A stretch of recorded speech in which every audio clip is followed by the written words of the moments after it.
pendidikan di perguruan tinggi ini kan kita lihat fenomenanya semakin ke sini kok dilihat semakin banyak permasalahan. Saya sebetulnya mau bicara tentang bagaimana proses KIP yang transparan dan akuntabel, karena ini menjadi prinsip dari penyelenggaraan pelayanan publik itu sendiri. Jadi bahkan dalam kasus UKT dan KIP ini memang universitas sendiri atau perguruan tinggi sendiri itu harus mempunyai kejelasan yang cukup yang bisa diakses oleh semua kalangan. Yang harusnya kelompok khusus itu tidak hanya disabilitas ya, tapi yang seharusnya mereka dapat akses layanan pendidikan di perguruan tinggi dengan mudah, tidak berbayar gitu ya. Halo Depolers, kembali lagi di podcast Departemen Ilmu Politik. Kali ini kita kedatangan narasumber yang sangat luar biasa. Saya perkenalkan sebentar, nama beliau adalah Yefri Heriani yang biasa sehari-hari itu paling ringan dipanggil dengan Unief. Yes. Selamat siang. Assalamualaikum warahmatullahi wabarakatuh. Waalaikumsalam warahmatullahi wabarakatuh. Salam sejahtera buat semua.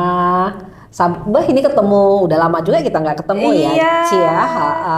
Iya, lama nggak ketemu. Banyak sekali nih memori yang akan diulang, tapi dengan keterbatasan waktu kita upayakan untuk menggunakan waktu dengan sebaik mungkin. Unief ini merupakan pendiri dari Women Crisis Center atau WCC Nurani Perempuan di Sumatera Barat, dan beliau juga sejak Agustus 2019 itu bekerja sebagai Kepala Ombudsman RI Perwakilan Sumatera Barat. Nyambung dong. Unief ini teman-teman semua juga lulusan dari jurusan Antropologi FISIP Universitas Andalas angkatan 1991, dan setelah itu beliau lanjut di S2 Sosiologi angkatan 2012. Nah, mungkin itu singkat tentang profil beliau yang juga sangat luar biasa ya, teman-teman. Oke, pada kesempatan ini kita akan membahas terkait dengan pelayanan di dunia pendidikan khususnya di perguruan tinggi.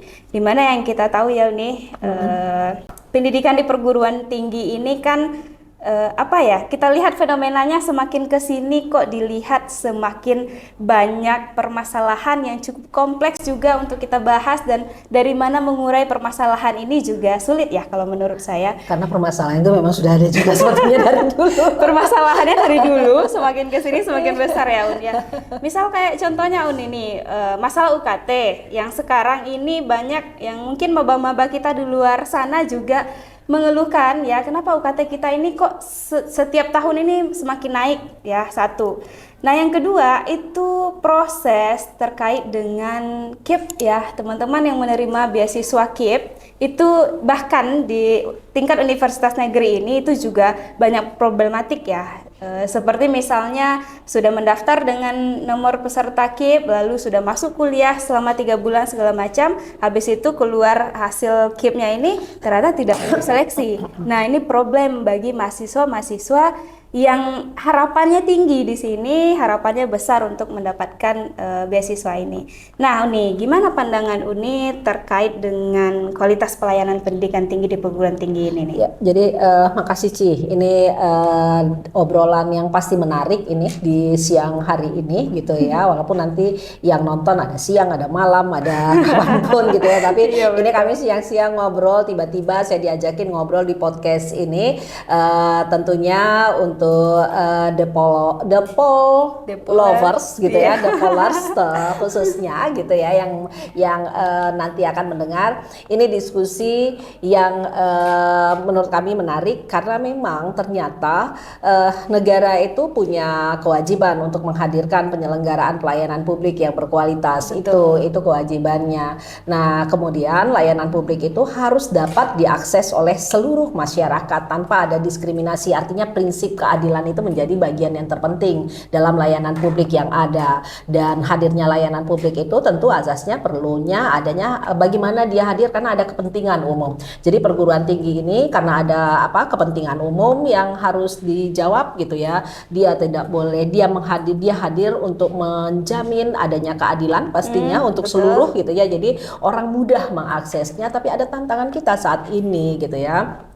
kehidupan ekonomi semakin menurun karena inflasi dan lain-lain. Tetapi di sisi yang lainnya itu untuk mengakses khususnya perguruan tinggi biayanya kok menjadi mahal. Kira-kira gitu ya. Iya, betul. Ada upaya untuk membuat rasa adil agar orang bisa mengakses siapapun dia. Jadi kalau kita bicara SDGs no one left behind gitu ya.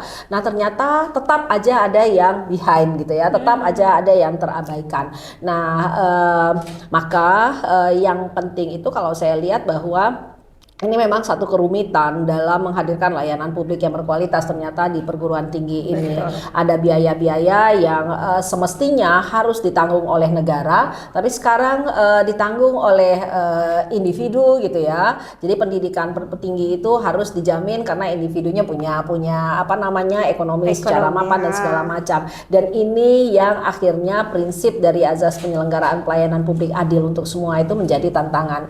Jadi ini memang PR besar gitu ya, karena memang sulit buat kita bersama-sama untuk memberikan jaminan ini. Tetapi ini adalah PR dan tanggung jawab negara. Ini yang paling penting. Hadir perguruan tinggi maka dia harus adil buat semua. Dia harus tidak menghadirkan diskriminasi. Dia harus menjawab kebutuhan umum ini ya. Tidak hanya menjawab kepentingan umum gitu. Dan bagaimana dia bisa terjangkau. Karenanya kita perlu memastikan untuk seluruh warga negara ini bisa mengakses perguruan tinggi khususnya tentu perguruan tinggi negeri. Walaupun di perguruan tinggi negeri akhirnya juga ada upaya yang dilakukan yang mandiri itu, yang jalur-jalur mandiri itu kan artinya itu orang harus membayar sendiri kan gitu ya.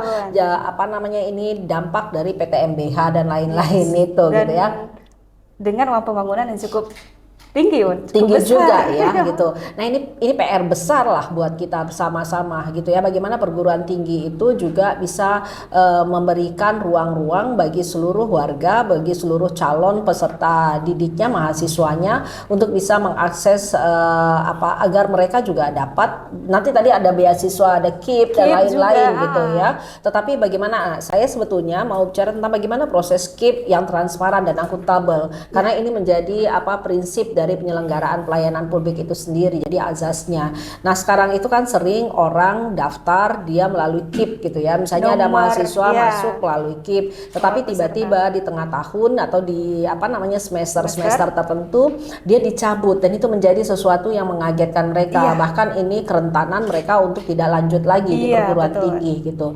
Nah artinya perlu bagaimana perguruan tinggi menyiapkan SOP atau standar layanan, atau dari awal peserta didik itu sudah diinformasikan, atau mahasiswa ya, calon mahasiswa itu sudah diinformasikan terkait dengan apa dan bagaimana prosesnya. Jadi mereka tidak kaget. Jadi negara itu tidak memberikan kagetan-kagetan, denyutan-denyutan yang membuat jantung copot gitu ya, sehingga mereka pun hopeless ya terhadap pelayanan. Dan ini menunjukkan kalau misalnya mereka tidak tahu tentang itu gitu ya, itu kan menunjukkan juga bahwa prinsip keprofesionalan kita dalam penyelenggaraan pelayanan publik itu nggak berjalan dengan baik gitu ya. Akuntabilitas kita juga menjadi tantangan ketika ditanyakan tentang bagaimana layanan publik yang harus bisa diakses secara bertanggung jawab oleh masyarakat, atau kalau ini sekarang mahasiswa yang ada gitu.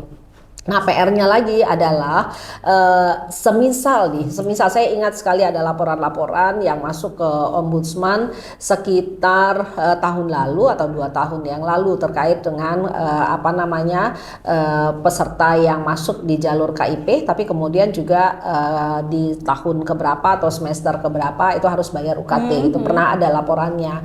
Nah dan dinyatakan bahwa sebetulnya mereka sudah ada tanda tangan surat gitu ya. Nah surat pernyataan. Nah sekarang ada catatan penting buat kita gitu ya sebagai penyelenggara pelayanan publik. Ketika ada komitmen atau ada aturan yang harus ditandatangani, maka memang satu kewajiban dari penyelenggara pelayanan publik itu dia betul-betul diinternalisasi oleh masyarakatnya. Artinya sosialisasinya itu harus panjang gitu Bu Uci gitu ya. Sosialisasinya harus panjang, diingatkan terus-menerus dari awal, bahkan sudah diinternalisasi sehingga dia nggak menjadi kagetan-kagetan yang kemudian menunjukkan bahwa kita nggak profesional dalam melaksanakan penyelenggaraan pelayanan publik kita.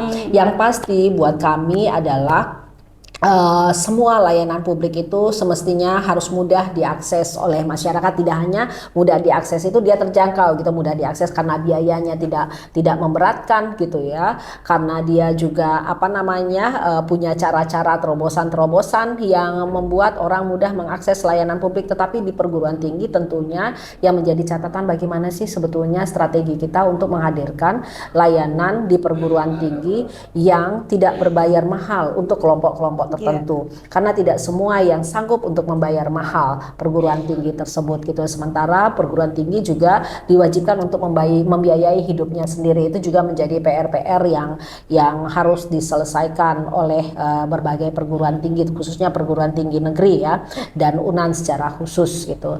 Jadi ini menjadi catatan penting kita sih sebetulnya, Bu Ci, terkait bagaimana kita memastikan seluruh mahasiswa atau calon mahasiswa itu pertama memahami bagaimana prosesnya gitu ya, prosedurnya gitu. Ketika dia masuk KIP itu menjadi bagian penting karena itu haknya mereka gitu ya. Itu mereka paham apa yang dimaksudkan dengan calon penerima KIP itu, jadi harus jelas. Jadi ketika dia tidak berbaik tapi dia sebetulnya masih dalam proses calon penerima KIP misalnya kan.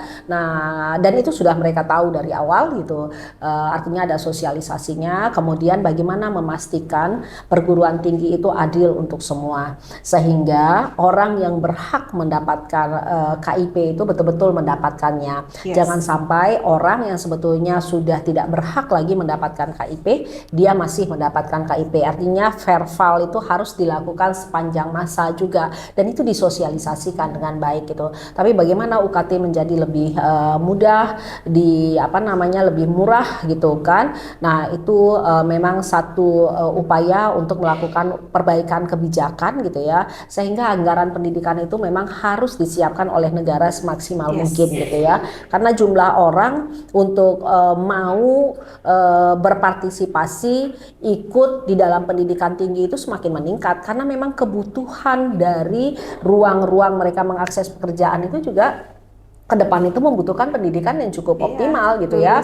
Kalau SMP, SMA gitu kan, itu mereka pasti akan mendapatkan pekerjaan A, B, C, dan D misalnya ya, di berbagai ruang-ruang yang mereka bisa akses. Tapi kalau mereka bisa mengakses perguruan tinggi, mungkin mereka akan mendapatkan hal yang semakin baik, dengan catatan juga kualitas dari lulusan perguruan tinggi itu harus dijamin juga oleh perguruan tinggi yang memproduksinya dalam tanda kutip ya, yang memproses mereka sehingga mereka menjadi lulusan-lulusan yang berkualitas, yang bisa diterima dengan kualitas yang ada itu di berbagai ruang-ruang bekerja, yang membuat mereka menjadi semakin kalau punya daya saing lah ya. Pertama daya saing, tetapi juga memanusiakan manusianya gitu ya. Jadi soal bagaimana integritas dirinya itu menjadi semakin matang, semakin baik gitu ya, ketika mereka berada di institusi-institusi tertentu karena dia lulusan dari sebuah perguruan tinggi yang baik itu. Jadi memang proses layanannya itu menjadi bagian yang terpenting. Kemudian bagaimana proses dari menghasilkan orang-orang yang berkualitas di perguruan tinggi. Kalau UNAN itu kan satu tagline-nya itu adalah universal kejajahan bangsa. Bukan satu universitas yang berkelas dunia gitu ya. World Class University gitu kan. Nah, itu menjadi bagian yang penting untuk kita wujudkan, sehingga siapapun yang menjadi lulusan perguruan tinggi ini itu dapat membangun, yang paling penting itu satu, dapat membuat lapangan-lapangan pekerjaan buat orang lain, dan kemudian ketika dia harus mengakses pekerjaan tertentu atau lowongan tertentu atau institusi tertentu tempat dia bekerja, dia menjadi orang yang berkualitas. Itu menjadi bagian yang terpenting juga. Oke, baik, cukup kompleks pembahasan dari Saya harus lihat jam karena 20 menit. Kompleks pembahasan dari Uni ya. Jadi memang tanggung jawab dari perguruan tinggi ini sangat besar ya Un ya. Iya, besar sekali. Bahkan perguruan tinggi harus menjamin keamanan dan keselamatan gitu ya Iya. dari orang-orang yang ada di perguruan tinggi itu sendiri. Karena kerentanan terhadap kekerasan di perguruan tinggi itu luar biasa juga kan, Uci gitu kasusnya, kan. Ada banyak sekali kasus-kasus kekerasan, apalagi kasus kekerasan seksual gitu ya, betul. yang kadang-kadang tidak ditangani dengan baik sehingga menimbulkan perulangan kasus-kasus kekerasan itu sendiri. Jadi kembali, jadi memang sudahlah kondisi perguruan tinggi itu layanannya itu tidak mudah diakses. Kemudian sekarang ada kondisi perguruan tinggi itu mahal. Nah, setelah mereka dapat masuk, mereka juga mengalami tindakan-tindakan yang tidak memanusiakan mereka. Di antaranya itu berbagai bentuk kekerasan yang mengancam mereka. Gitu. Di satu sisi juga kalau bicara kekerasan atau pelecehan seksual ya Un, ternyata di lingkup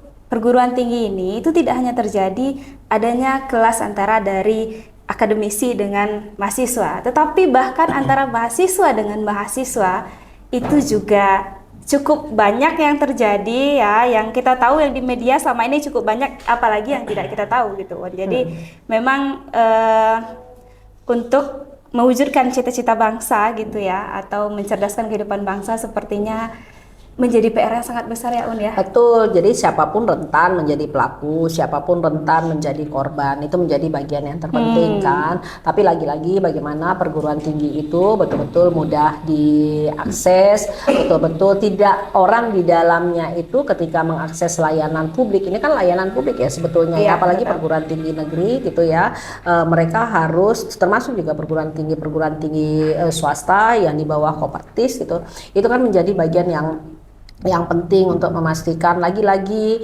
isu UKT itu menjadi isu yang betul-betul harus dilihat kembali kebijakan-kebijakannya gitu. Sehingga kalau buat kami itu adalah negara hadir untuk memastikan bahwa seluruh warga negara memiliki kapasitas yang semakin membaik dari waktu ke waktu gitu ya, meningkatkan juga kemampuan menjadi masyarakat yang memiliki pendidikan tinggi ke depan gitu. Mereka hadir di berbagai perguruan tinggi gitu. Nah, itu menjadi bagian di mana nanti yang harus kita pastikan kebijakan untuk biaya pendidikan yang bisa terjangkau. Kita nggak bisa bicara soal mahal murah gitu ya, tetapi yang bisa terjangkau sesuai dengan standar ekonomi masyarakat itu menjadi bagian penting. Nah, kalau mereka yang sudah memang kaya memiliki kemampuan untuk membayar lebih mahal gitu ya.